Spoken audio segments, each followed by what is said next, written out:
सुबह सुबह बीमार पड़ गई। जय हिंद जय हिंद। बलबन तो पढ़ा दिए थे जी आप लोगों। बलबन का ऐसी उपाधि क्या थी? उलूग खान। बलबन की कौन सी उपाधि? लाइव करो लाइव। उलूग खान। रक्त और लौह की नीति बलबन। इधर जो बैठी है अपनी बाल मत सही करो चुड़ैल।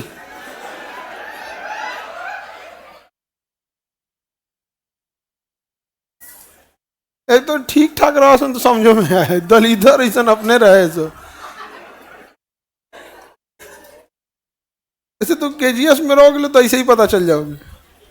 हम खौरा आते हैं टाइम केजीएस। बैठो बाबू। क्या लाइव नहीं हुआ क्या अभी?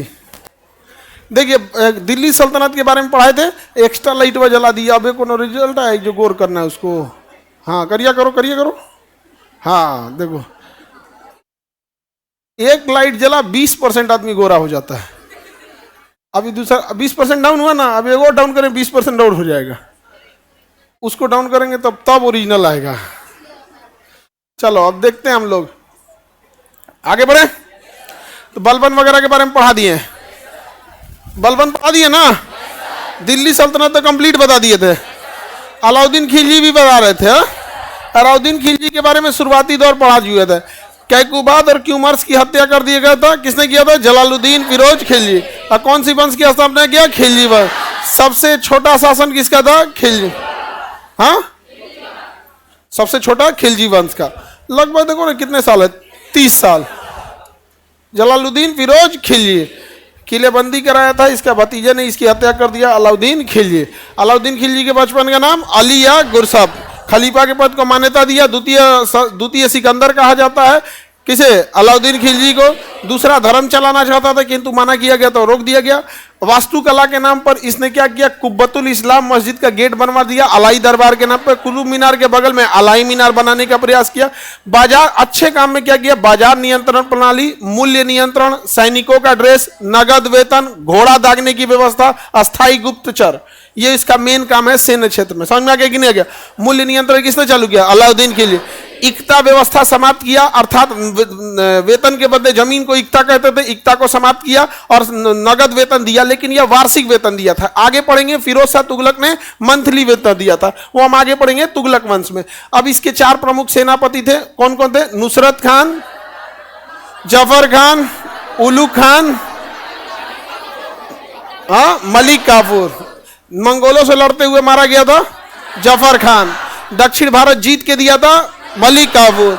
1000 दिनार में किसे खरीदा गया था? मलिक काफूर। 1000 दिनारी कहा गया मलिक काफूर को। जजिया जकात खुम्स खराज, कितने टैक्स लगाए? जजिया जकात खुम्स खराज, जजिया जकात खुम्स खराज, याद रहेगा। जजिया जकात खुम्स खराज। जजिया केवल हिंदू यानी जो मुस्लिम नहीं थे उन सबको देना था जजिया, और जकात केवल किसे देना था? मुसलमान। और जजिया एक तरह से कहिए तो बेसिकली जो मुस्लिम नहीं थे उन्हें क्या देना था? जजिया। अब आपको लेकिन जजिया क्या था? मैंडेटरी था, देना ही देना है। जकात क्या है? मैंडेटरी नहीं है, वो धार्मिक टैक्स है एक तरह का। आज भी जकात मुसलमान को देना है तो देगा, नहीं देना है तो नहीं देता है। मौलाना साहब हर महीने कहते हैं जाके कि आप लोग अपने अपने जकात और फितरा निकालते रहें ताकि धार्मिक काम में हो सके यहाँ पर।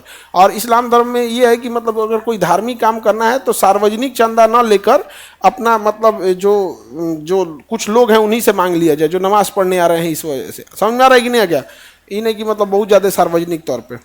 समझ में आ गया? कोई दिक्कत? आगे बढ़े। अब इनके हम सैन्य अभियान को देख लेते हैं। किसके? अलाउद्दीन खिलजी। ये सब पढ़ा दिए कि नहीं? ये तो मुँह ज़बानी याद हो जाना चाहिए। अस्थायी गुप्तचर किसने लाया? दान दी गई जमीन को खालसा भूमि में वापस बदलने का प्रयास किया। किसने? अलाउद्दीन खिलजी। अलाउद्दीन खिलजी के समय जो जमीन दान दी जाती थी उसे हम लोग दान दी जमीन वापस जब ले लिया जाता था सरकारी भूमि में बदल दिया था, तो सरकारी भूमि को क्या कहा गया? खालसा भूमि। तो अलाउद्दीन खिलजी ने कहा कि बिना मतलब इतना ना लोगों को दान दिया गया जमीन, सब वापस लो। इसका मुख्य उद्देश्य क्या था, जरा ध्यान से देखो। सरकारी जमीन अर्थात दान दी गई जमीन को वापस लेकर खालसा जमीन अर्थात सरकारी जमीन बनाना चाहता था। इसका उद्देश्य समझो। दिल्ली सल्तनत के समय सैलरी नहीं दी जाती थी, बल्कि सैलरी के बदले जमीन दी जाती थी, इकता व्यवस्था। इसने क्या किया, सैलरी वापस लाने का व्यवस्था कर दिया। कहा कि जितनी जमीन दान में दी गई है वो जमीन क्या होगी, वापस। अर्थात इकता व्यवस्था के तहत ज्यादातर जमीनों को क्या कोशिश किया, वापस लेने का। किसने, अलाउद्दीन खिलजी। अलाउद्दीन खिलजी इसी सिलसिले में चला गया निजामुद्दीन औलिया के पास। निजामुद्दीन औलिया दिल्ली के एक बहुत प्रमुख सूफी संत थे, चिश्ती संप्रदाय के संत थे। निजामुद्दीन औलिया के पास गया और घोड़ा लेके उनके दरवाजे के बाद थोड़ा रुक गया और संदेशा भिजवाया। कहा कि अलाउद्दीन खिलजी मिलना चाहते हैं। कौन मिलना चाहते हैं? और निजामुद्दीन औलिया को पहले से भनक लग गया था, ये आएगा हिसाब मांगने हमसे। तो उसने कह दिया कि निजामुद्दीन औलिया ने कहा कि मेरे घर में 10 दरवाजे, मेरे घर में 10, मतलब आप एक दरवाजे से आएंगे ना, 9 दरवाजे मेरे पास है, हम आपसे बैठ के हिसाब किताब नहीं करेंगे। समझ में आ गया कि नहीं आ गया? मेरे घर में 10 दरवाजे। किसने बोला था? तो क्या निजामुद्दीन औलिया की जमीन ये ले पाया? नहीं, निजामुद्दीन औलिया की जमीन नहीं ले पाया। कोई दिक्कत? अब आगे निजामुद्दीन औलिया से फिर जाएगा गयासुद्दीन तुगलक हिसाब मांगने, तो गयासुद्दीन तुगलक मरिए जाएगा। तो अभी तो निजामुद्दीन औलिया को समझिए। कोई दिक्कत? बाबू आपको टी शर्ट चौथा क्लास, हाँ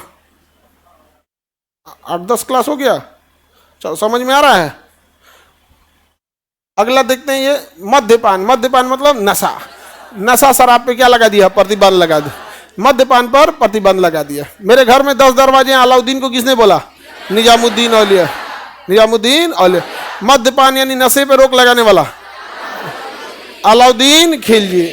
ठीक होता है, नशा वशा पे रोक लगा दे तो यहाँ पर नशा में चीज़ें बर्बाद होने लगती है। और एक अभी देखिएगा बिहार में एक नया कंसेप्ट चल रहा है कि हमारी सरकार आएगी तो नशा खोल देंगे। ये तो बेशर्मी वाली चीज़ है यार। ये तो लोग बोल दे रहे हैं यही अपने आप में उटपटांग चीज़ें कि हमारी सरकार आएगी तो हम शराब लागू कर देंगे। भाई ये कितना घटिया चीज़ है। मतलब आपके पिता आपसे कहें, एक मुख्यमंत्री एक राज्य का अभिभावक एक गार्जियन के तौर पे होता है। सपोज करो कि हम ये कहें कि कल से हम शराब क्लास में बांट देंगे, तो मेरा जो दायित्व अपने क्लास के प्रति है वही दायित्व एक मुख्यमंत्री का अपने राज्य के प्रति होता है। क्योंकि मुख्यमंत्री के काम है पूरे राज्य का दिशा निर्देश तय करना। जिस तरह एक शिक्षक का काम होता है एक क्लास का दिशा निर्देश तय। सोचो यदि हम ये बात कहें कि कल से हम शराब लागू कर देंगे, लोग हमको क्या कहेंगे? क्या पढ़ा रहा है भाई?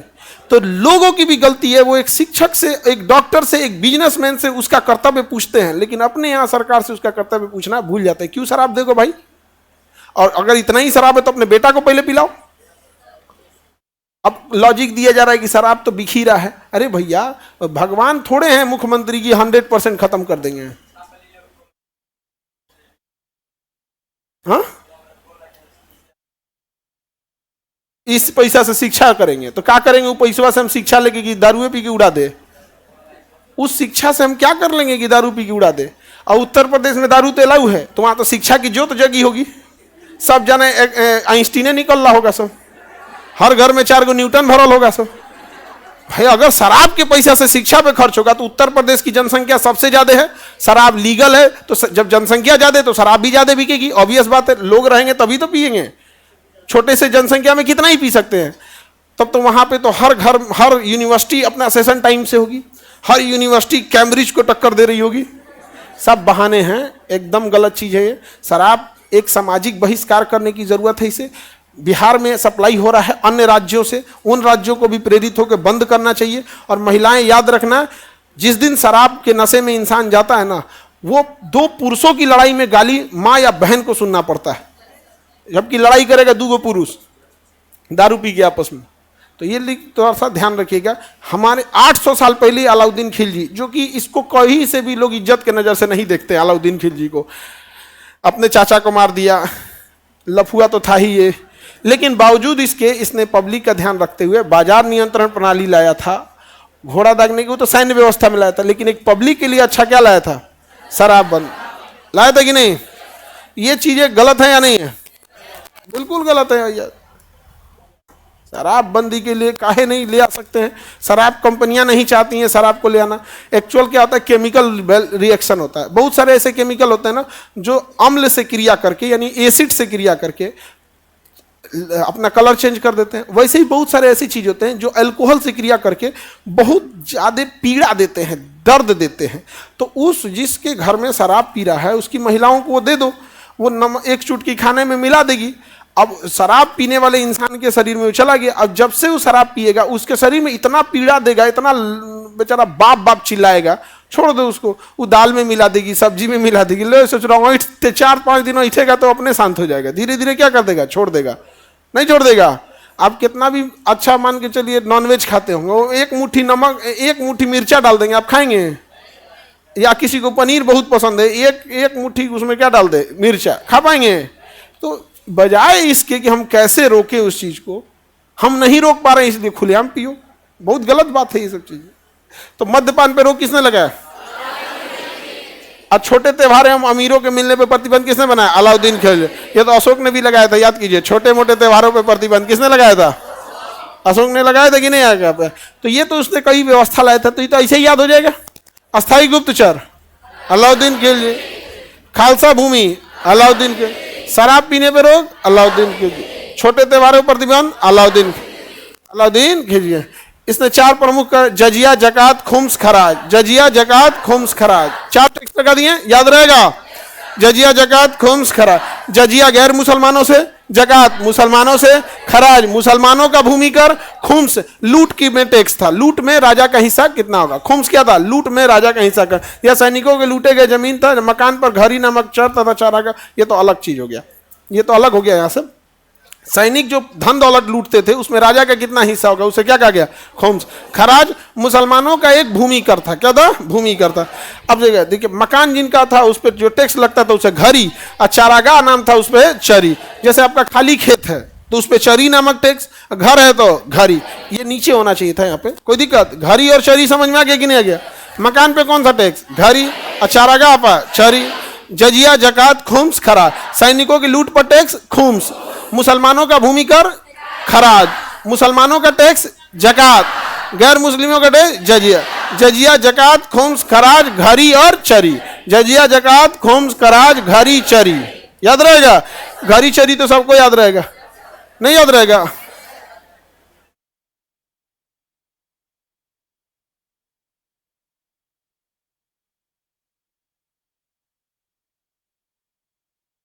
आगे बढ़ते हैं।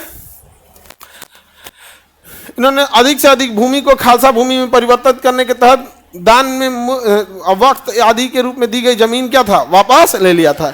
इसके समय खालसा भूमि सबसे अधिक विकसित हुए, राजा के नियंत्रण में होती थी। खालसा भूमि किसके अंदर में था?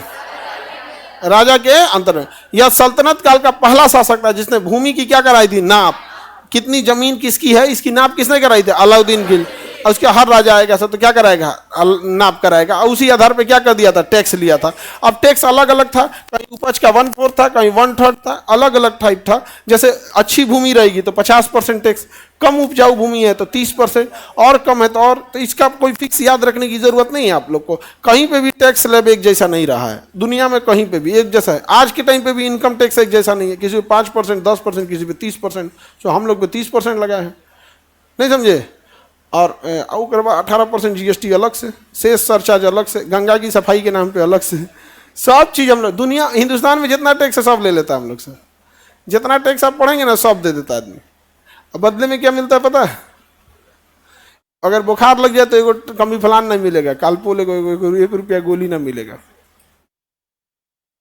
अगर हम लोग परिचय ना बताएं तो आप पीएमसीएच में चल जाएं, 2 दिन तक बाहरवा बैठा के रखेंगे, हे मरीज बाहर रहो। तो आदमी अब परिचय उचय बताएगा तो हो जाएगा, वो अलग बात है। और दूसरा बात है जो 30% टैक्स देता होता है, इतना दिन फुटल है पीएमसीएच में जाएगा इलाज कराए।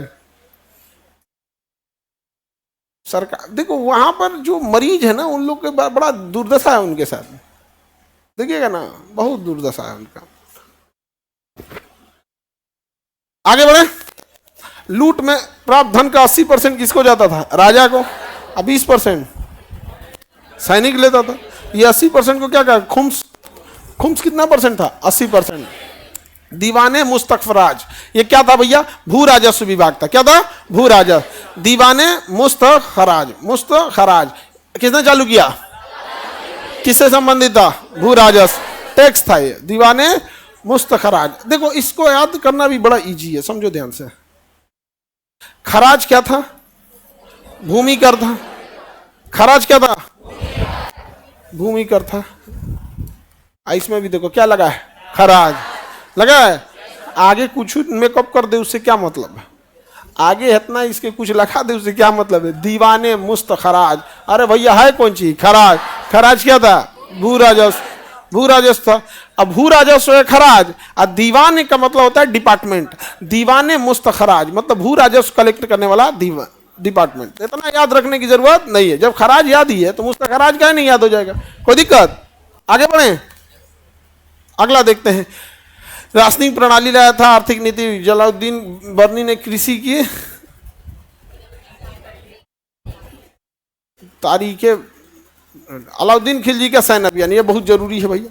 अलाउद्दीन खिलजी का सैन्य अभियान, चलिए तो पहले इसे थोड़ा सा डिटेल बता देते हैं, उसके बाद से हम लोग तारीखे फिरोज शाही किसने लिखा है? अलाउद्दीन खिलजी की आर्थिक नीति की व्यापक जानकारी जियाउद्दीन बर्नी की पुस्तक तारीखे फिरोज शाही। तारीखे फिरोज शाही। अब फिरोज शाही में पुस्तक किसकी जानकारी है? अलाउद्दीन की। चलिए तब हम लोग देखते हैं यहाँ पे अलाउद्दीन खिलजी का सैन्य अभियान। देखिए अलाउद्दीन खिलजी व्यापारी व्यक्ति था। क्या था? व्यापारी। उसको एक बात पता था कि यदि हमारे पास पैसा नहीं रहेगा तो हम साम्राज्य अच्छा से नहीं चला पाएंगे। तो साम्राज्य चलाने के लिए पैसे की बहुत ज़रूरत होती है। अगर आपके पास पैसा नहीं रहेगा तो बड़ी सेना नहीं रख पाएंगे सेना। यहाँ पे पैसे के अभाव में हर चीज़ें खराब हो जाती हैं। जैसे अपने यहाँ आप देखिएगा कुछ स्टेट में क्राइम कंट्रोल है, कुछ स्टेट में बहुत क्राइम है, बहुत ज़्यादा क्या है? क्राइम है। तो पैसे न होने के कारण एक बड़ा कारण है, क्योंकि अगर गवर्नमेंट के पास पैसे हों तो बड़ी संख्या में पुलिस की बहाली करेगी और हर 200-400 मीटर पर रख देगी 2 पुलिस वाला। जाओ सोचा तुम मार के दिखाओ, कुछ क्राइम करके दिखाओ। तो हमें बुलाना पड़ता है क्योंकि संख्या लिमिटेड है। एक थाने में 30 से 40 लोग रहेंगे, तो उसी 30-40 लोगों को उतना बड़ा एरिया संभालना है। अगर वही पैसा रहेगा सैलरी देने के लिए तो 30-40 की जगह 300 रख देगा, या ज़्यादा पास जो थाना आज इतने दूरी पे है उसको पास बना देगा। क्राइम कंट्रोल हो जाएगा कि नहीं हो जाएगा? तो पैसा बहुत जरूरी है। कहाँ से कंट्रोल कीजिएगा? थाने के लिए बजट आता है, वो खाना खाएंगे लोग, उसके यहाँ गाड़ी चाहिए, 10 गो गाड़ी होना चाहिए, 20 बाइक होना चाहिए, वायरलेस होना चाहिए, थाने का इतना बड़ा कैंपस होना चाहिए, उतने कर्मचारी आएंगे तो उतना वायरलेस सब सिस्टम होना चाहिए। बहुत ज़्यादा बढ़ जाएगा ना। आराम से एक थाना बढ़ाने का मतलब आपका सालाना 2 करोड़ का खर्च बढ़ गया। सालाना 2 करोड़ मान के चलिए। आपका 50 आदमी भी एक थाना में, 50 आदमी, और एक आदमी की सैलरी 60,000 एवरेज जोड़िए, क्योंकि उसमें कुछ लेके सैलरी 1.5 लाख होगी, किसी की 70,000 होगी, कोई कांस्टेबल होगा, कोई होमगार्ड होगा। अगर एवरेज जोड़िए कितना? 60,000। तो कितना हो गया? 6×5 = 30। जीरो गिनो 1 2 3 4 5 30 लाख हो गए। लो कितना हो गया? 30 लाख हो गया। कितना हो गया? 30 लाख। महीना सालाना 12 3 36 हो गया। 3 करोड़ हिल गया। ये तो 3.5 करोड़ खाली सैलरी चल गया हो। अभी डीजल पेट्रोल, हाँ हाजत में जो बंद रहेगा उसका नाश्ता खाना पीना, कहीं कोई लाश मिल गया उसके लिए फिर अजाक से बजट, इनका दाह संस्कार कीजिए वो करिए। देख रहे हो सालाना गया, क्योंकि बजट तो सालाना आता है। बजट कितना आता है? सालाना आने लगता है। बताओ, थाना बनाना सिंपल है, और अगर बजट रहे सरकार के पास थाना बढ़ा देगा। हो गया कि नहीं हो गया?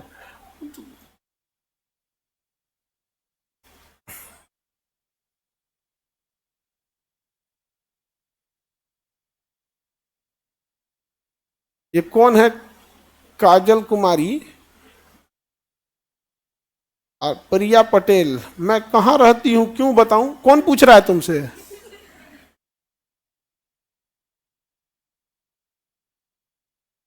बताओ। एक तो ये सब तो ऑनलाइन वालन सबका अलगे नौटंकी चलता है। देखो अलाउद्दीन खिलजी दिल्ली था, कौन है? अलाउद्दीन खिलजी। ये सोचता था समुद्र से व्यापार करने। तो समुद्र से व्यापार करने के लिए क्या जरूरी है? गुजरात पर नियंत्रण। किस पर नियंत्रण? गुजरात नियंत्रण करने के लिए इसने जफर खान को, किसे भेजा? नुसरत खान को। किसे भेजा? नुसरत खान को भेजा गुजरात विजय करने के लिए। नुसरत खान ने गुजरात जीत लिया। नुसरत खान ने क्या जीत लिया? गुजरात जीत लिया। और यही नुसरत खान ने 1000 रुपए में मलिक काफूर को खरीदा था और गुजरात विजय के उपलक्ष्य में इसने गिफ्ट के स्वरूप मलिक काफूर को गिफ्ट दे दिया। किसे? अलाउद्दीन खिलजी को। अब मलिक काफूर को 1000 दिनारी भी कहा जाता है क्योंकि यहीं से खरीदा गया था, गुजरात के नौसारी से, और यहां से व्यापार प्रारंभ हुआ यहाँ पे। अब इस व्यापार में बाधा बनते थे राजस्थान के शासक। व्यापार में बाधा कौन बनते थे? राजस्थान के शासक। इसी क्रम में उसने 1001 ईस्वी में इसने रणथंभौर अभियान किया। क्या किया? रणथंभौर। और रणथंभौर अभियान भी किसने किया? जब नुसरत खान। किसने किया? गुजरात अभियान भी नुसरत खान। नुसरत खान ने गुजरात जीत लिया और 1000 दिनार में किसे खरीदा? मलिक काफूर को। मलिक काफूर को गिफ्ट दे दिया। किसे? अलाउद्दीन खिलजी। किसे दे दिया? अलाउद्दीन खिलजी को। अब अगला नुसरत खान ने कहा गया? रणथंभौर अभियान किया। कौन अभियान? रणथंभौर तो जीत गया लेकिन नुसरत खान मारा गया। नुसरत खान मारा गया। जफर खान किससे मारा गया था? मंगोलों से। और नुसरत खान कहाँ मारा गया? रणथंभौर। अगर आपको नुसरत खान नहीं याद है तो आप भूल जाइए क्योंकि क्वेश्चन नहीं आएगा। समझ में आ गया कि नहीं आ गया? इससे क्वेश्चन नहीं है। लेकिन अगर जफर खान भूल गए, गोली मार देंगे। समझ में आ रहा है कि नहीं आ रहा है?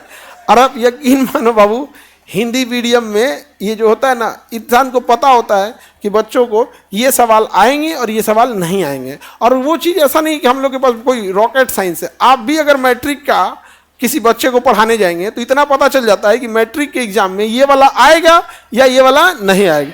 तो हम लोग को भी पता चल जाता है कि इसकी संभावना ज़्यादा आने की, इसकी संभावना कम है और ये कभियो नहीं आएगा। समस्या क्या आती है? यदि हम लोग उसको काट दें, यदि उसको हम काट दें, तो हिंदी मीडियम में शिक्षक इसलिए नहीं पढ़ा रहे हैं, ज़्यादातर शिक्षकों की, हिंदी मीडियम की बात कर रहे हैं, कि वो एग्जाम में आए। ज़्यादातर का प्रयास ये रह रहा है कि मैं ज़्यादा से ज़्यादा पढ़ाऊं और हम अपनी विद्वता दिखा सके। इस चक्कर में हिंदी मीडियम बर्बाद होते जा रहा है और आज एकदम रसातल पे पहुंच गया है, एकदम बर्बाद हो गया है। आज यदि हम ये कह दें कि ये मत पढ़ो, इंपॉर्टेंट नहीं है, तो मेजॉरिटी बच्चे वो क्या करेंगे? बाजार में कोई नोट्स वोट्स खरीदेंगे, कहेंगे अब खान सर ना काट काट के पढ़ा रहे हैं। ये मजबूरी हो जाती है हम लोग को कि अपने हाथ से हम देखते हैं कि चलो भैया अब हम क्या करें। सवाल जब अपने पे उठने लगता है, जब तुम्ही को शौक है चौपट होने का, तो कहते हैं जाओ चौपट। लेकिन दिल से हम बताते हैं कि कम हर क्लास के बाद ना एक आत्मग्लानि होती है।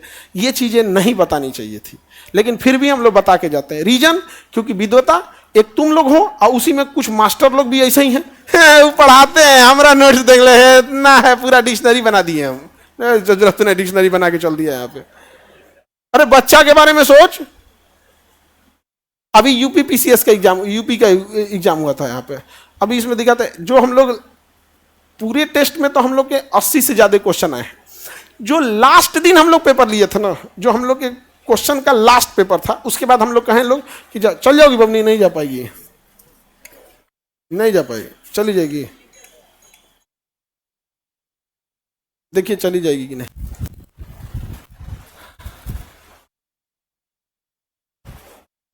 तो लास्ट जो पेपर लिए थे हम लोग ना, उसके बाद हम लोग कह दिए कि अब 15 दिन बाद आप लोग की क्या है? परीक्षा है। 15-20 दिन बाद आपकी क्या है? परीक्षा है। अब आप जाइए तैयारी की। केवल उस पेपर से 31 क्वेश्चन आया है, केवल एक पेपर से 31 क्वेश्चन। टोटल जो टेस्ट सीरीज है उससे 80 से ज्यादा क्वेश्चन आया है, 80 से ज्यादा। अब हम लोग क्या बोले इसको? लेकिन मजबूरी हो जाती है कि नहीं, पढ़ाओ पढ़ाओ पढ़ाओ। हिंदी मीडियम इसी में चौपट होगी। और हिंदी मीडियम को चौपट करने का एक कारण भी है। हिंदी मीडियम को बच्चे चौपट नहीं हुए हैं, हिंदी मीडियम के जो शिक्षक हैं ये अपनी विद्वता दिखाने के चक्कर में आपकी जिंदगी खराब करेंगे। और दिक्कत क्या है ना कि बचपन से आपकी स्कूलिंग भी उसी टाइप की हुई है। आपके हिसाब से ढेर जान रहा है वो विद्वान है, समझे? टीचर बनना और रिजल्ट लेना दोनों डिफरेंट चीज होता है, समझ रहे हैं? अब हम क्या कर सकते हैं?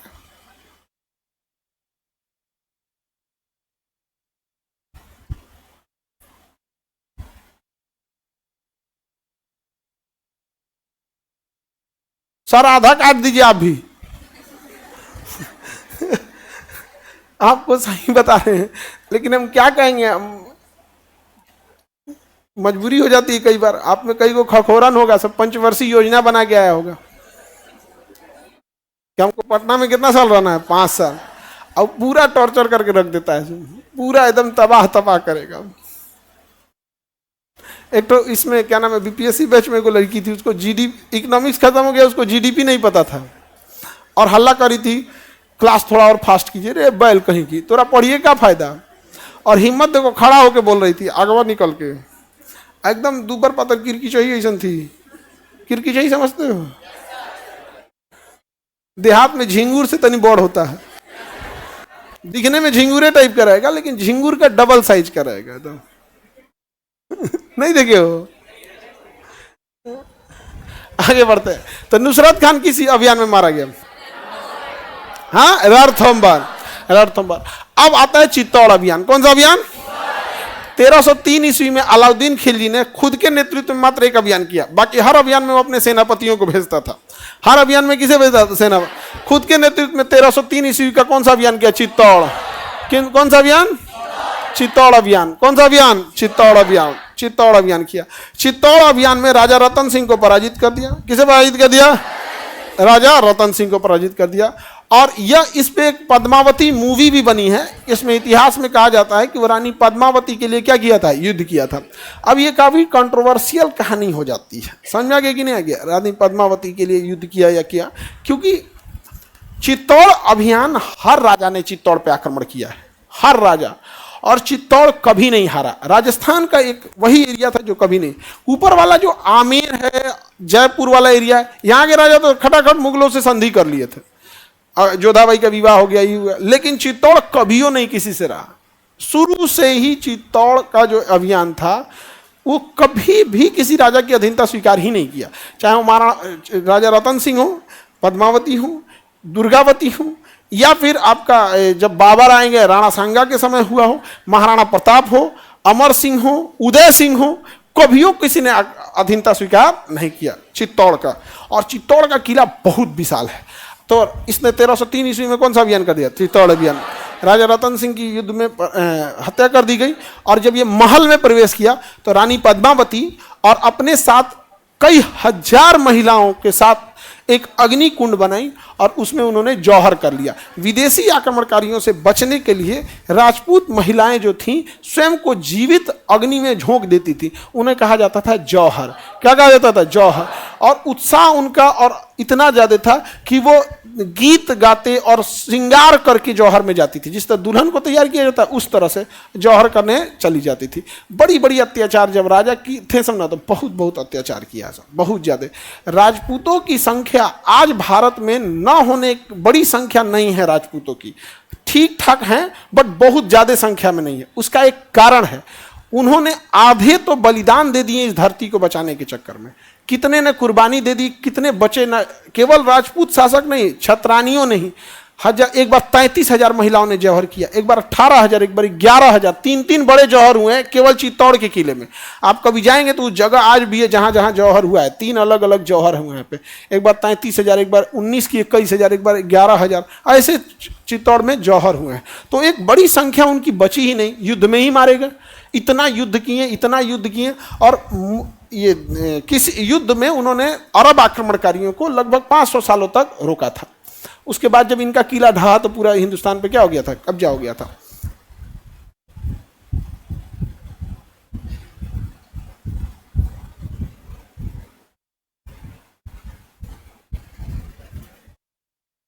आगे बढ़े बहु, किसी को कोई दिक्कत? और यहां पर ना चित्तौड़ के किले को घेर के उसने क्या हो गया था? खड़े हो गए थे सब यहां पर।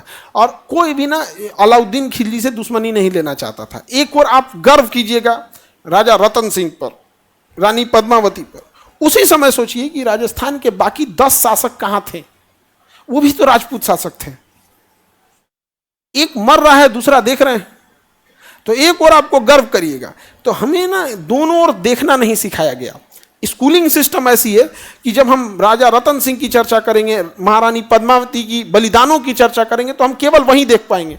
उस समय के राजा कहां बैठ गए थे? यही बहादुरी है राजपूत की कि एक राजपूत मर रहा है, बाकी लोग देख रहे हैं, केवल इसलिए कि हमसे अलाउद्दीन की दुश्मनी ना हो जाए। और यह हकीकत है कि पूरी लड़ाई में, पूरे राजस्थान से सबसे ज्यादा चित्तौड़ यानी मेवाड़ का एरिया लड़ा है, सबसे ज्यादा। कोई बचाने नहीं आया उन्हें। 6 महीना अलाउद्दीन नीचे खड़ा रहा, मतलब वो ना किला बहुत ऊंचाई पे है, पहाड़ पे ऐसे है, और पहाड़ ऐसे फ्लैट है यहाँ पर, और वो मतलब समझिए कि 20 गांव बस सकता है, इतना बड़ा है, बहुत बड़ा है, 20 गांव बस सकता है उसके ऊपर। अब पहाड़ है और नीचे खाली एरिया, नीचे भी खाली नहीं है, नीचे खेती होती है, फिर थोड़ी दूर पे पहाड़ है, तो खेती वाले जमीन पे उसने पूरी सेना लगा रखी थी अलाउद्दीन खिलजी ने। उसको पानी की व्यवस्था थी, उसको हर चीज की व्यवस्था थी, और ऊपर घेर लिया, बाकी आके मार देते सब। भाई वो दिल्ली से आया था, कौन सा उसके गढ़ में थे, उसका अपना गढ़ होता है तो समझ में आता है, दिल्ली से आया था।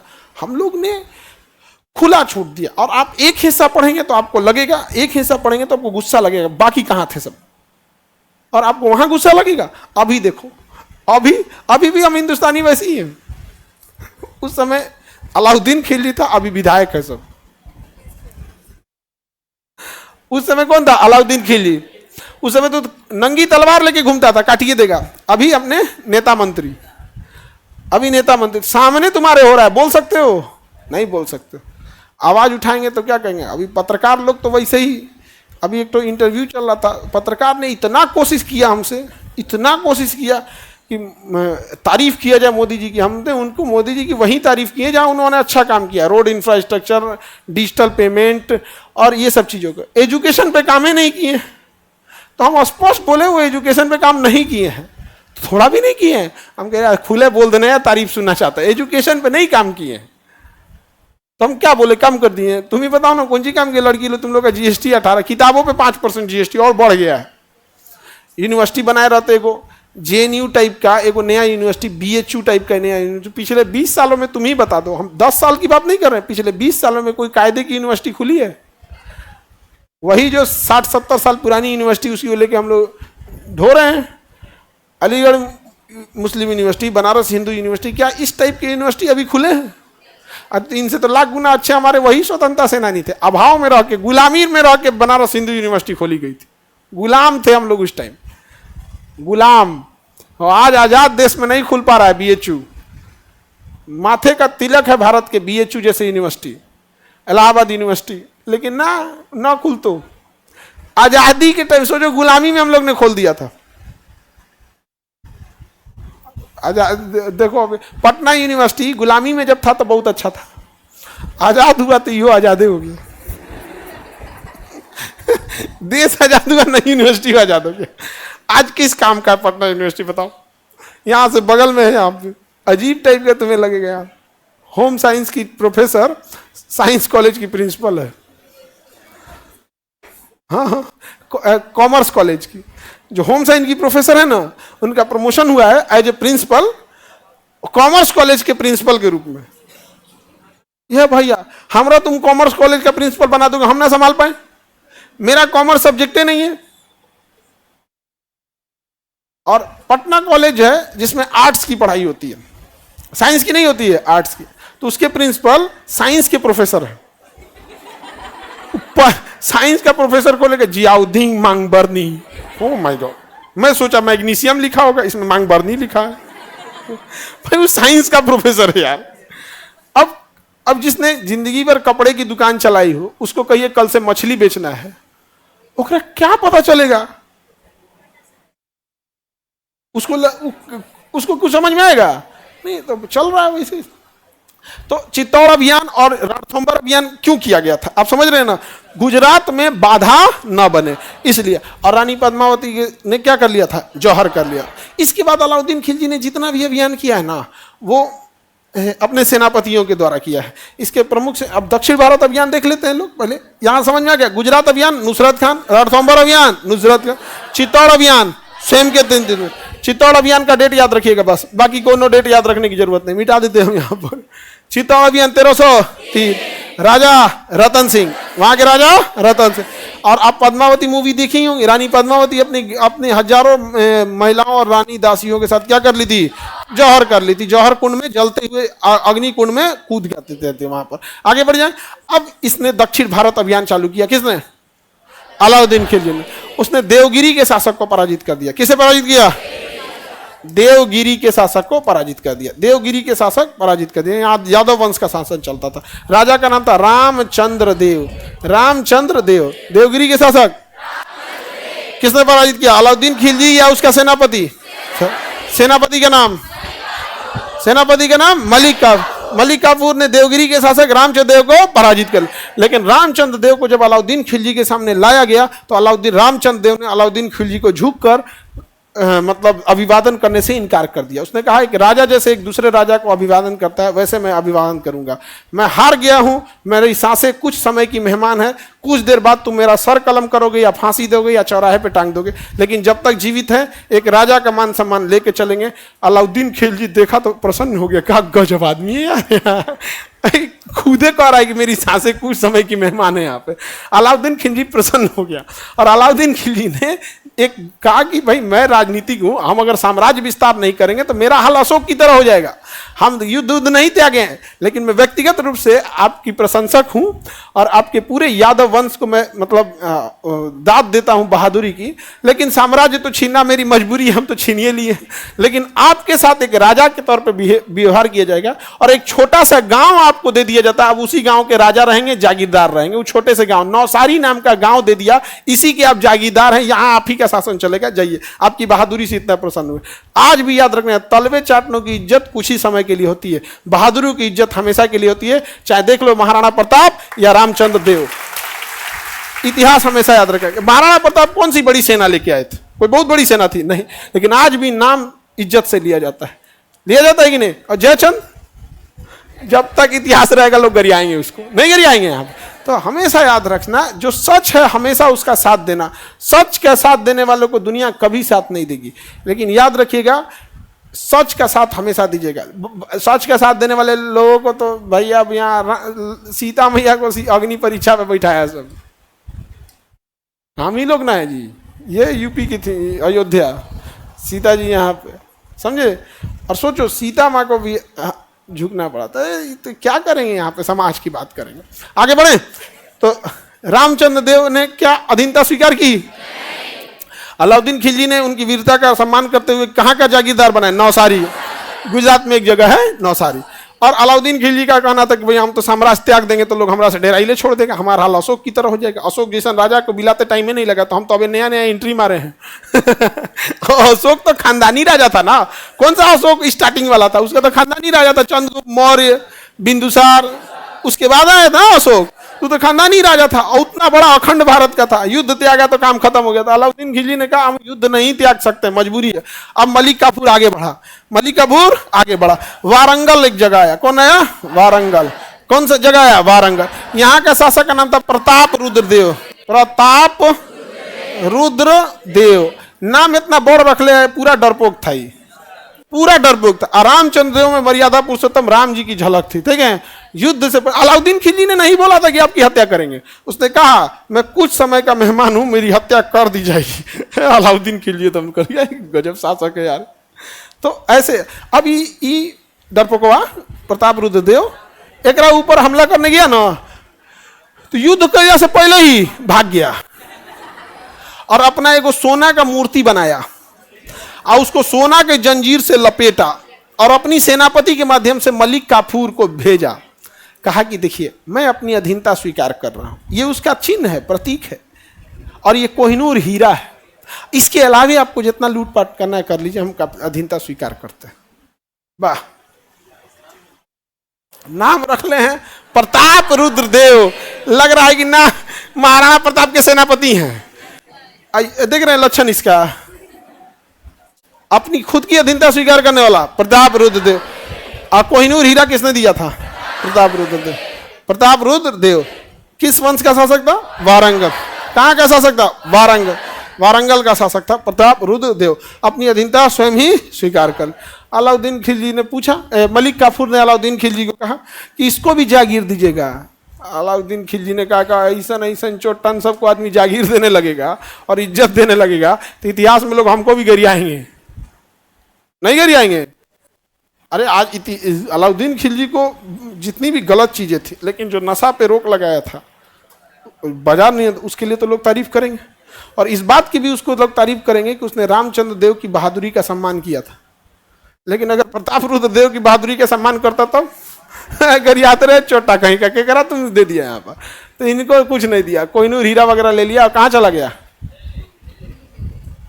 आगे बढ़े। अगला देखते हैं नीचे, वारंगल था, काकतीय वंश था यहाँ पे। कौन सा वंश था? काकतीय। आगे पढ़ाएंगे काकतीय वंश। जैसे ही अलाउद्दीन खिलजी खत्म होगा ना, पढ़ा दिए ना, काकतीय वंश पढ़ा दिए, तो लेके चला गया। अब इसके नीचे देखते हैं द्वार समुद्र, होयसल वंश। कौन सा वंश? होयसल वंश। कौन सा वंश था? होयसल। होयसल वंश की राजधानी थी द्वार समुद्र। क्या था? द्वार समुद्र। होयसल वंश की राजधानी द्वार समुद्र। होयसल वंश की राजधानी द्वार समुद्र। किसी को कोई दिक्कत? क्या था? द्वार। मलिक काफूर ने होयसल वंश पर अधिकार कर लिया, होयसल वंश पर अधिकार, लेकिन उसकी राजधानी द्वार समुद्र को नहीं जीत सका। द्वार समुद्र को नहीं जीत सका। समझ में आ गया? किसी को दिक्कत? इन सारे अभियान में आपको कुछ चीजों को ध्यान रखना है। सैन्य अभियान जब हम देखेंगे तो याद रखना है कि जफर खान किसके साथ मारा गया? मंगोलों के। कौन सा शहर नहीं जीत सका? द्वार समुद्र। कोहिनूर हीरा कहाँ से मिला? प्रतापरुद्र। सोने की जंजीर और अपनी प्रतिमा बनाया? प्रतापरुद्र देव। बहादुरी से लड़ा? रामचंद्र। जागीर दिया गया? रामचंद्र देव। अलाउद्दीन खिलजी ने गुजरात अभियान किसकी मदद से? नुसरत खान। रणथंभौर अभियान? नुसरत खान। स्वयं के नेतृत्व में, स्वयं के नेतृत्व में चित्तौड़ अभियान। कौन सा अभियान? चित्तौड़ अभियान किया। कोई दिक्कत? 1300। अपने सेनापतियों की तुलना ये मोहम्मद साहब के किससे करता था? खलीफा से। जो अंतिम पैगंबर मोहम्मद साहब थे उनके 4 खलीफा थे, तो इसने 4 खलीफा से तुलना किया। किसकी? हाँ, अपने सेनापति में। सर्वाधिक युद्ध जीतने वाला सेनापति इसका कौन था? मलिक का। बहुत चंट था ससुराल, था किन्नर, लेकिन था बहुत चंट एकदम। बाप रे बाप, बहुत मर खा था वो। मलिक काफूर एकदम खतरनाक शासक था। पहले किन्नर की फौज रखी जाती थी, 1 बटालियन रहते थे सब, क्योंकि रानी उन्हीं की सुरक्षा कौन करता था? किन्नर करते थे। राजा 5-5 को बिया कैले रहता था, उसको डर रहता था रानियां भाग मत जाए, तो पुरुष सेना को नहीं रखता था, कहता था एक रे साथ भाग जाते। तो किसको रखता था? किन्नर को रखता था। राजा सब पहले 5-5, 6-6 के बिया कर लेता था। आगे बढ़े, अगला क्लास कल समझाते हैं। कोई दिक्कत है किसी को?